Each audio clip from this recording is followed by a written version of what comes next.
Well, hello everybody. My name is Pablo García-Salaberri, and I am assistant professor at the Department of Thermal and Fluids Engineering at the University Carlos III of Madrid in Spain. In particular, I belong to the Fluid Mechanics research group, and I am going to present you the work entitled Modeling Capillary Transport in Thin Porous Media using a composite continuum-pore network formulation. Well, I'm going to show you the outline of the presentation. So here we are. First, I will give you a brief introduction to the problem at hand, the motivation of the work.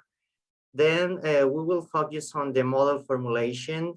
We have a macroscopic part, and then we have also the microscopic part inside our GDL model. We have how we connect a macroscopic transport with a microscopic transport.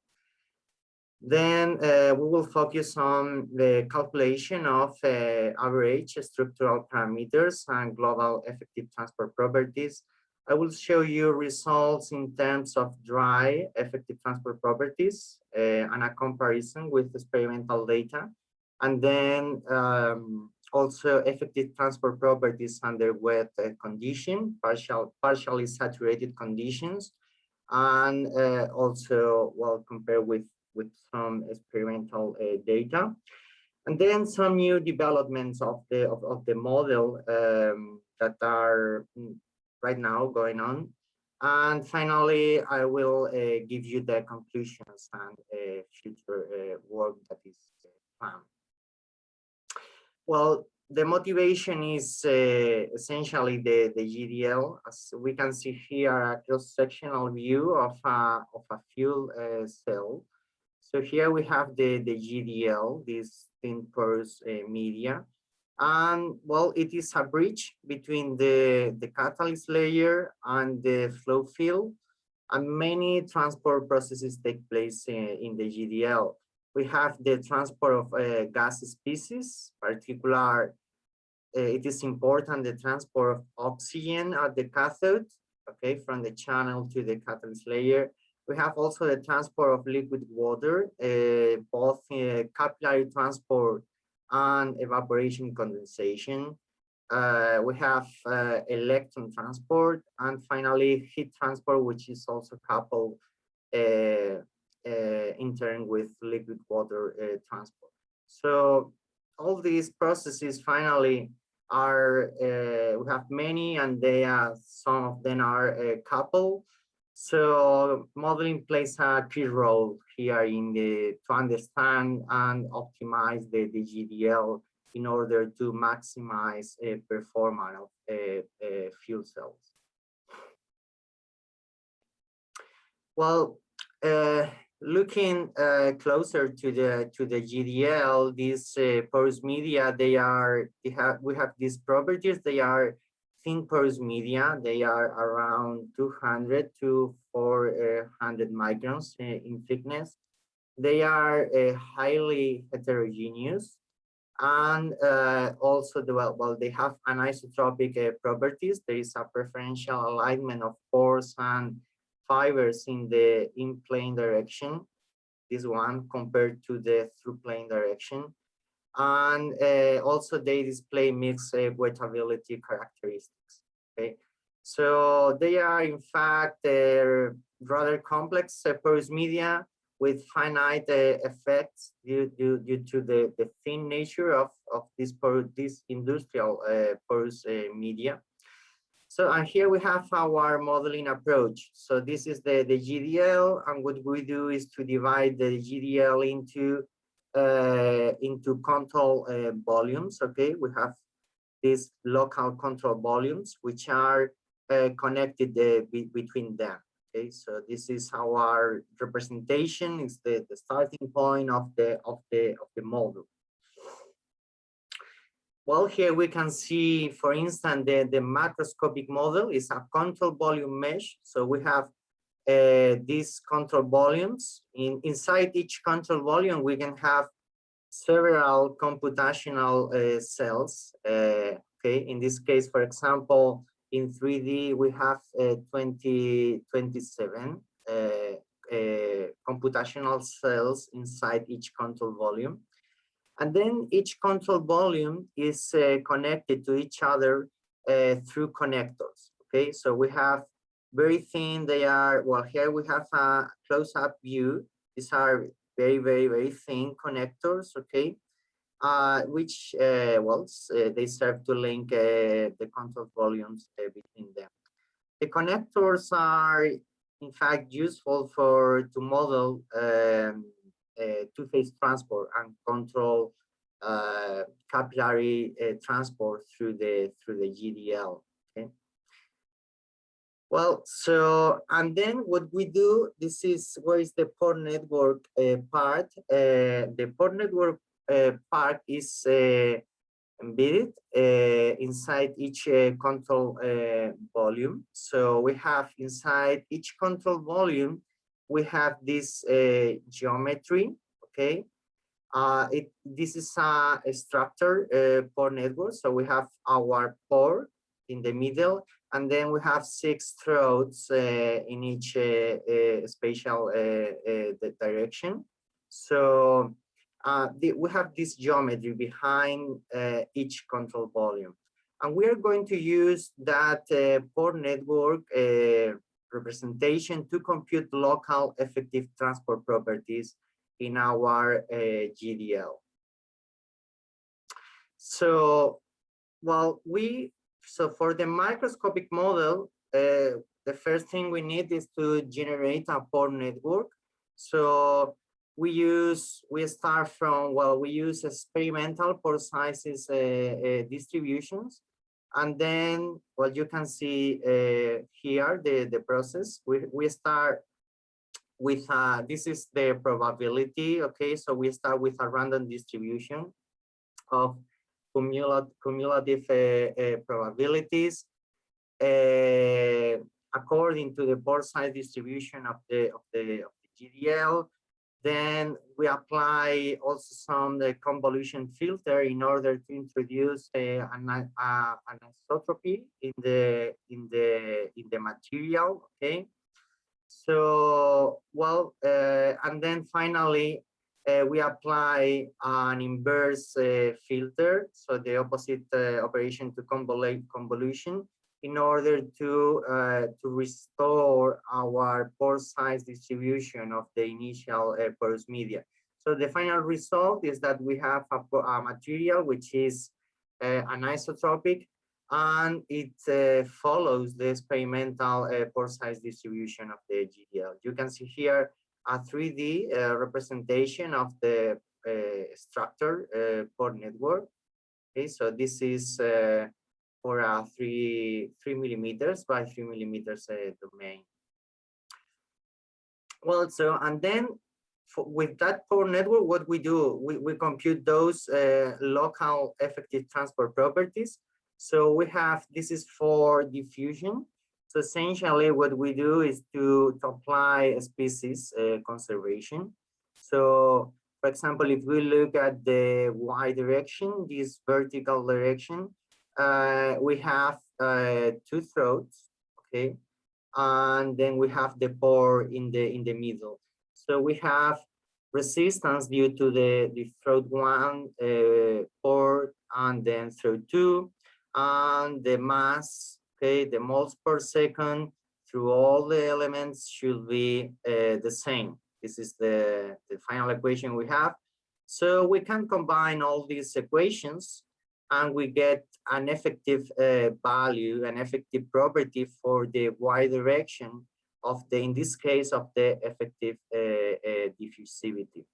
Okay, indeed, in this procedure, we assume that there is no flux. When we are looking at the Y direction, for example, there's no flux in the remaining direction. So finally, what we are going to get is a tensor.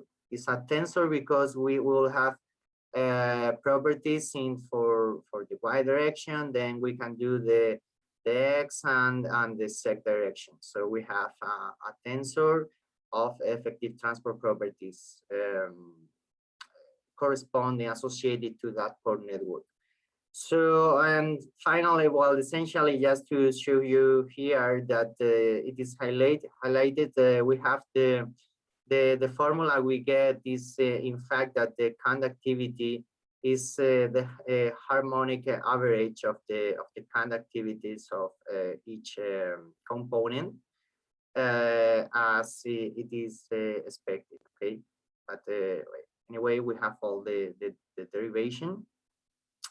And then, well, we can do also the same for example, for the permeability. In this case, we have mass conservation. So we will have, for an incompressible flow, we'll have the flow rate through through 1, pore, and through 2. They have to be the same. So, and the equation we have for each element is Darcy's law, where the permeability that appears here for each element is given by the analytic solution for a rectangular channel. Okay, so in a similar way, we can combine these equations and we can get an effective value for the local permeability of the control volume. Okay, and well, also now it is the harmonic average of in this case, if the hydraulic conductivity. Okay. Well, so we have that, and which is what is the result? Okay, so here we have the spatial distributions of the effective diffusivity and the permeability.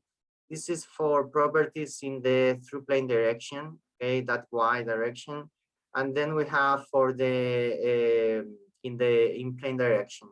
Well, you can see that we have well, very heterogeneous distribution as it is seen in GDLs, and also something to highlight is that the effect of the it is different diffusion from convection. The convection is sensitive not only to the volume that you have available for transport, but it is also a function of the size of the pores. Say in our case, the rectangular ducts that you have there representing the pore space. So as a result, what you see is that the variations of the permeability are much higher compared with the variation of the effective diffusivity. This is also something that is in agreement with experiments and the nature of these materials. Okay, so we have that distribution of transport properties. And here we can, for instance, quantify, something that the first thing we can do is to see what is the variations of these local properties. We can define, for instance, this homogeneity factor, which is 1 minus the standard deviation divided by the average value of that property of interest. Here we have for the effective diffusivity, we can see that the mean for different GDLs with different PTFEs, different compression ratios is about 60%, okay, the homogeneity factor. However, for the permeability, we get much lower values. They are between 0.1 and 0.4. So as I mentioned before, this is this number reflects the higher variability of the permeability, the local permeability in the material. Well, in terms of average structural parameters, we have here the average pore radius. We have as a function of the compression ratio, and we have the porosity versus the compression ratio as well. So we can compare the results from our pore network model, say our composite model. And this is compared with experimental data, tomography data from IRINA, CNUC. And we can see that, well, it is in good agreement, the average per radius and also the porosity. There is always some scatter of the data, but we are able to get the right values in the appropriate order of magnitude. They say, well, with small variations with respect to experimental data. And then something we can do with our composite model, we can compute the global effective transfer properties. So what we have now, okay, we have our control volume mesh with our local properties, and then we can solve for species conservation. And here we will have also mass conservation, but at the macroscopic scale. So in fact, the problem we have is that we are going to impose some concentration or pressure gradients through the porous material. Okay, so we have Dirichlet conditions, Dirichlet conditions, and then inside each control volume, we have our local tensor with the local properties, and we are going to compute the average fluxes. In the case of species transport, we have the diffusive flux, and in terms for convection, we have the average velocity.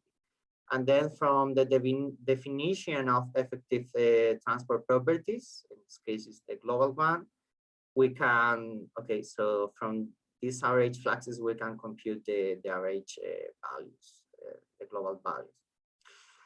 And this is the comparison. Here we have the effective diffusivity in the through plane direction. This is, well, in fact, we have both. We have in blue the in plane direction, and then in red the through plane direction. And here is the same for permeability. And the big markers are our numerical results, and the small markers are the experimental data. And well, you can see that there is good agreement between the model prediction and previous experimental data. This is in particular for Toray GDL, but we can do other GDLs. This is just to adapt the pore-network representation to that particular fabric. And also one of the lines, the research lines we have with this model is the spatial heterogeinities. This can have an effect on durability. And you can see here that this is for the diffusive flux we have in the through plane direction. And there is one order, okay, here you can see the normalized diffusive flux. Is one order of magnitude of variation between the blue and the red regions here. So that order of magnitude, it is not a factor of 1 point something, it is one order of magnitude, and this can certainly affect the durability, because, you know, say in these blue regions, more, well, we have less flux of oxygen, while in the red regions we have a higher flux of oxygen. This can have local degradation and effects and impacting durability. Okay, so this is something we are also interested in with our model to quantify that. In terms of effective transport properties under wet conditions, we can model capillary saturation curves. Okay, so this experiment essentially this corresponds. We impose a capillary pressure here at the bottom, and then okay, so we proceed with capillary transport according to pore-network rules. We have a threshold capillary pressure for each for each connector, in fact, for each in our representation. So once the capillary pressure that we impose is higher than the threshold capillary pressure, we will embed that connector and also corresponding pore, okay, or inside of that control volume. Okay, so we can do that. We can recreate these capillary experiments. This is, well, in agreement with the previous experimental data, this kind of with the breakthrough when we reach the opposite side of the porous medium and the gradual filling of the GDL as we increase the capillary pressure. And also something we can do once we have put some water there, we can compute the diffusivity under wet conditions. So here we have the relative effective diffusivity, which is the relative blockage exerted by liquid water on diffusion versus liquid saturation, the average water we have there in the GDL. And we get a power law of this kind, 1 minus s to the power of 3, which is in very good agreement with previous experimental data in the literature. And well, for instance, you can see how the flux is significantly blocked as we increase the average saturation. Okay, so here this corresponds more or less to this point. And we have a very, the flux is highly blocked.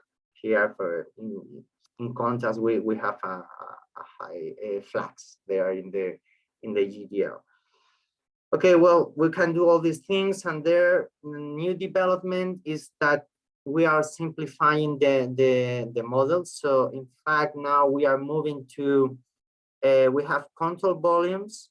This is there. We can reduce the, for example, now we have in 3D 8 computational cells that can be convenient to reduce computational cost. And also what is more important is that the connectors now, they are not small volumes connecting the control volumes. They are just the edges between the control volumes, okay? So they are, for instance, surfaces. So this is good because we don't have to, we reduce the complexity, and we don't have those, we don't need those computational cells for the connectors. We can just include them as surfaces between the control volumes. For instance, you can see where we can move to larger domains, which is our target. Also, use this composite model to be more accurate at compute things on larger. Okay, so this is one key point. Also, now we are introducing the Purcell toroid model for a better representation of capillary transport. Here you can see a comparison. Well, this preliminary results of capillary saturation curves for different compression ratios. In red is 30% compressed GDL. Here is an uncompressed GDL. Well, we have good agreement in terms of with the numerical results. The average values, in fact, now even we have even better results that those shown here. But well, what we can include all these things. That's the key point of this modeling approach. Also, we can do invasion percolation. This will be just looking for the path of minimum capillary resistance. Okay, so we put we have some flux here at the bottom, and then we proceed with invasion percolation as we conclude when we reach the opposite surface. This is the breakthrough point, and we can have well, this is useful to model capillary transport in during operation of fuel cells where so the in GDL's capillary transport is dominant. Okay, so we can do that as well. And also now a key point where we are working on is the evaporation condensation. This is important when we are operating the cells are at high temperatures and also high relative humidities. So we have this phase change induced flow. There is a preferential condensation under the rib. So this is something that we are now including in the model, and we can, for example, you can, and the good thing of this approach is that, for example, to introduce the heat equation is rather easy in a macroscopic platform as we have. So we can include the temperature, that will be something like this. We have the relative humidity, so we can solve for water vapor transport. And then we use our composite formulation to determine the saturation distribution. Well, you can see this preferential condensation under the ribs, which is in agreement. No, here we have the numerical result. This is experiments from PSI, Jens Eller work. Well, you can see the good agreement between numerical and experimental data. More things that we are working on is the coupling of the GDL or the macroscopic substrate with the microporous layer. So we can include our modeling approach for the MPL, and even we can do within a CFD framework, we can use this kind of meshes, not non-conformal meshes. So we can have, for instance, for one control volume here, or let's say this is our control volume. So for one computational cell here in the GDL, we can have two in the MPL, and we can try to optimize finally to minimize the number of computational cells we have there in our domain, but we are at the same time able to reproduce reality in a closer way and try to optimize GDLs and MPLs and these materials. Okay, so this is also a key aspect of the use of non-conformal meshes. So far, output results from the models we have, this has been published in collaboration with Irina Senyuk, Jeff Gostick, and Adam Weber in the ECS transaction the last year. Also, well, this year it was published a work by myself in International Journal of Heat and Mass Transfer, and more work is coming. So we are, for instance, interested in well to publish this coupling of the MPL with the GDL. Well, there are many things there that will come in a future. I would like to acknowledge the help of Miguel Ángel Buceta Cuellar and Diego Zapardiel. They are students at the University Carlos III, and they have well worked with me in the simulation campaigns. So just to conclude, is that a novel composite pore-network continuum formulation has been presented. The models accounts for microstructural heterogeinities while keeping computational cost moderate. We have validated the model in terms of effective diffusivity and permeability. We have new developments and new ideas within this framework. And future work, there is many things. We have the implementation into a multiphysics fuel cell CFD model. Also, we can look at redox flow batteries where dispersion can be a problem. And we can also analyze channeling, for example. And then to analyze the effects on performance and durability, that role of the heterogeinities. to develop an open source code based on this modeling approach. We can even go further. We can include unstructured meshes and other pore network configuration. This is possible in this framework, and even combine this with machine learning to optimize materials. Okay, so thank you very much for your attention. Well, thank you for watching the video. Bye.